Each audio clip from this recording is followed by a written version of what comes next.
Welcome back to History Class with Dr. W and our study of the United States and the Cold War. In the previous lecture, I covered a few introductory thoughts about the course and about the Cold War in general. In this lecture, we continue our introduction to the study of the United States and the Cold War by thinking about the historiography of this period. That is, in a sense, a history of the history. What historians have studied the Cold War and what were their views? This period in history is marked by some of the clearest boundaries in any of our studies of history. And which book you pick up, written by which author at which time, can go a long way to determining what the contents of that book will say. I'm going to divide up the historiography of the Cold War into four broad categories. And depending which scholars you talk to, they might have different categories or more or fewer categories. But broadly speaking, I'll be talking about the traditional or Orthodox view, the revisionist view, the post-revisionist view, and studies completed after the Cold War was over, after 1991. I should also note, as I mentioned in the introduction, that of course I'll be approaching things from the American perspective. And so I'll be talking about the historiography primarily of American historians with a few exceptions. And if one were to examine literature from other parts of the world, and notably the former Soviet Union, you would surely get a very different perspective on things. But let's start with the traditional or Orthodox view in American historiography of the Cold War. And these were scholars who were writing during the Cold War, and in fact during the early decades of the Cold War, from the late 40s through the mid to late 1960s. Most scholars writing in that period echoed the position of the United States government, which essentially placed blame at the foot of the Soviets for everything that was going on during the Cold War. The United States had to defend itself and its interests against the communists, who were hell-bent on world domination.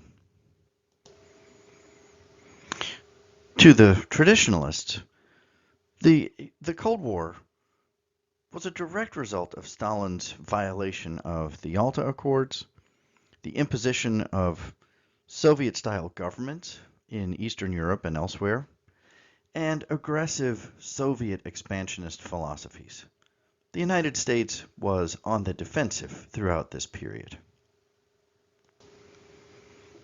One scholar in this school wrote, "They made it, of course. They drew the Iron Curtain across the middle of Europe, partly to stop us looking in, partly to stop their own poor wretches looking out enviously at the boundless goods and comforts on our side.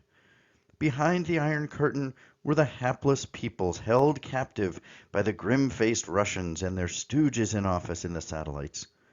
In front of it were ourselves, expressing sympathy for the captives, but apologetically remaining very thoroughly armed in however subdued a way."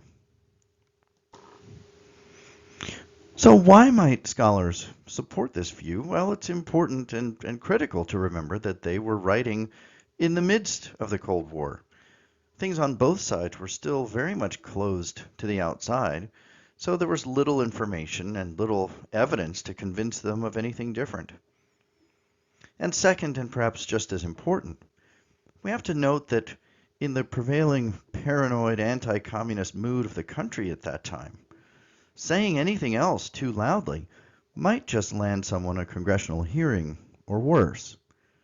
So most scholars of that era either believed the U.S. government's story or they were too timid to say otherwise. One scholar summarizes the Orthodox view by saying, "The Cold War was caused by the Soviet Union, was sustained by the Soviet Union, and was ended by the Soviet Union when it collapsed. It was and is as simple as that." In 1959, William Appleman Williams published The Tragedy of American Diplomacy. Williams blamed the United States for the Cold War. Williams and historians who followed him were called the revisionists. The revisionist approached reached its height during the Vietnam War, when many people suggested that America was equally to blame as the Russians. They argued that the Cold War was an inevitable outgrowth of conflicting American and Russian economic interests. Some argued that the American policy of containment, as expressed in the Truman Doctrine, was at least equally responsible, if not more so, than Soviet seizure of Poland and other states.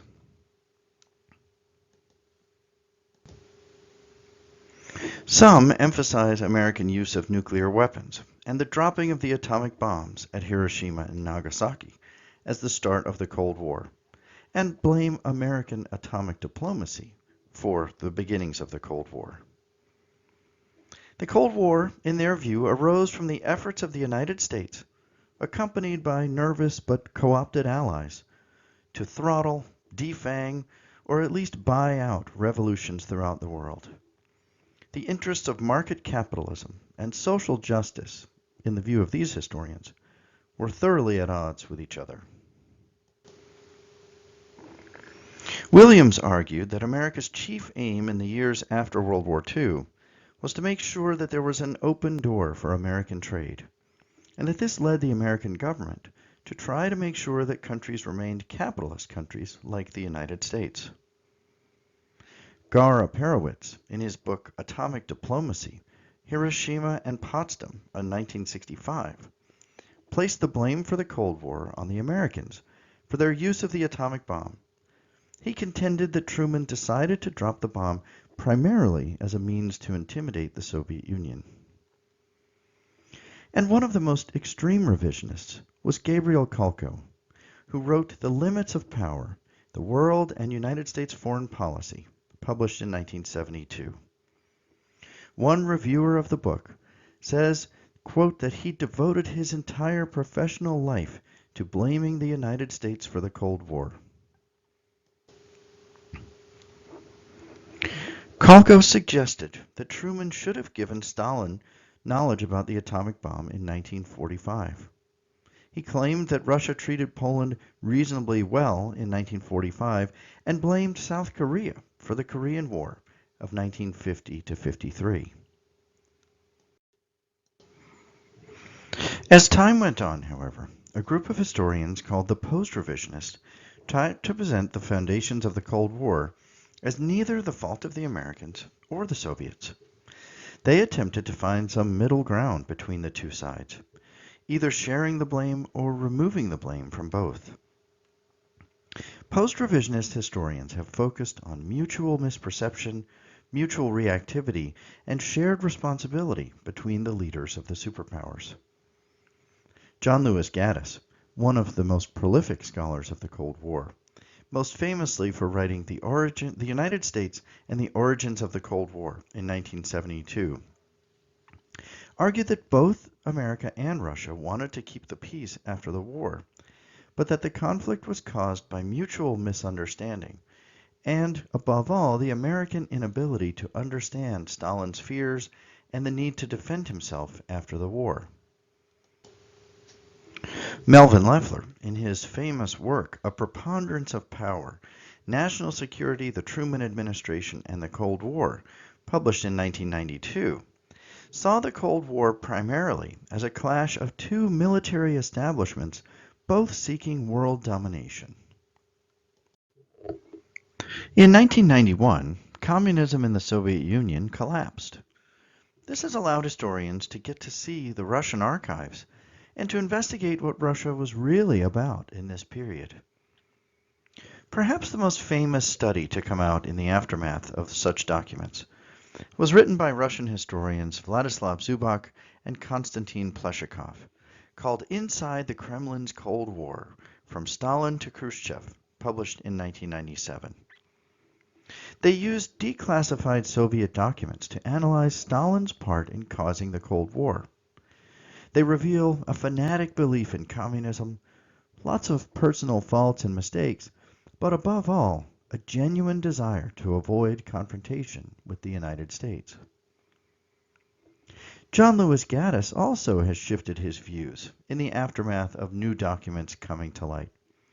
If anything, his views have grown more orthodox. In a famous work called We Now Know, Gaddis writes that Stalin's authoritarian, paranoid, and narcissistic predisposition locked the Cold War into place. He continued, Stalin alone pursued personal security by depriving everyone else of it. No Western leader relied on terror to the extent that he did. He alone had transformed his country into an extension of himself. No Western leader could have succeeded at such a feat, and none attempted it. He alone saw war and revolution as acceptable means with which to pursue ultimate ends. No Western leader associated violence with progress to the extent that he did. The new evidence coming to light with the end of the Cold War in some cases has validated or confirmed some of what was argued by the traditional or orthodox historians. For instance, the new information has revealed the vast extent of spying on both sides, and confirmed that some of the cases that were most notorious during the Cold War actually did involve spies. Alger Hiss was guilty. Julius Rosenberg had passed on atomic secrets, and a number of other spies played a key role in that era of the Cold War. We'll talk more extensively about the spy cases later in the course. But much of the evidence that has come to light overturns or challenges the traditional view. With the veil of secrecy removed and new documents coming to light, we no longer have to guess at communist intentions and goals. And so we can say that key claims about the extent of Soviet control over its satellite nations, about the extent of unity within the Eastern Bloc, about the extent of Soviet direction of Cuban military involvement in Africa and other areas of the world, and even basic orthodox thoughts about the essential nature of Soviet intentions are now under challenge because of this new evidence. Stalin was much less intent on world domination than we thought at that time, if he was intent on world domination at all. Many of his decisions in the aftermath of World War II were based on his fear of a resurgent Germany and his determination to ensure Soviet security, not on an attempt to conquer the world. He also invested little effort in fomenting revolutions around the world, least of all in Latin America, where the United States was paranoid about Stalin and Soviet involvement. Soviet control over the satellite nations was much less firm than many scholars believed at the time. Even in the midst of the Cold War, many of the satellite nations maintained some sense of autonomy, and their leaders and citizens resisted Soviet direction throughout the Cold War. This was particularly true in Cuba and parts of Latin America. The new documents also point to the role of Soviet leadership, and particularly Mikhail Gorbachev, in the ending of the Cold War.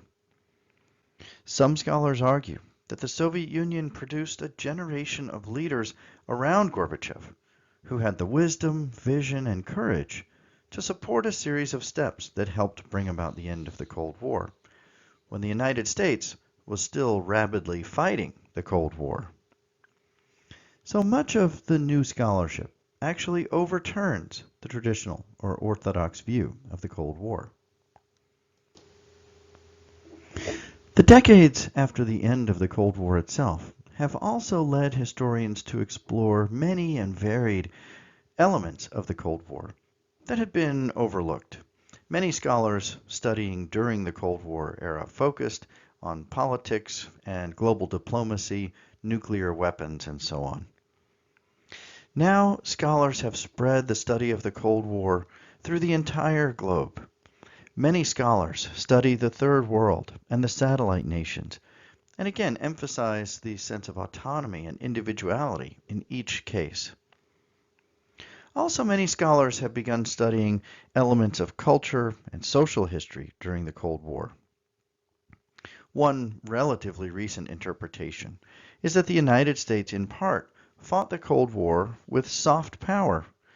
That is, blue jeans and soda and rock and roll and all manner of cultural influences weakened the resolve of the Soviets and increased American influence around the world.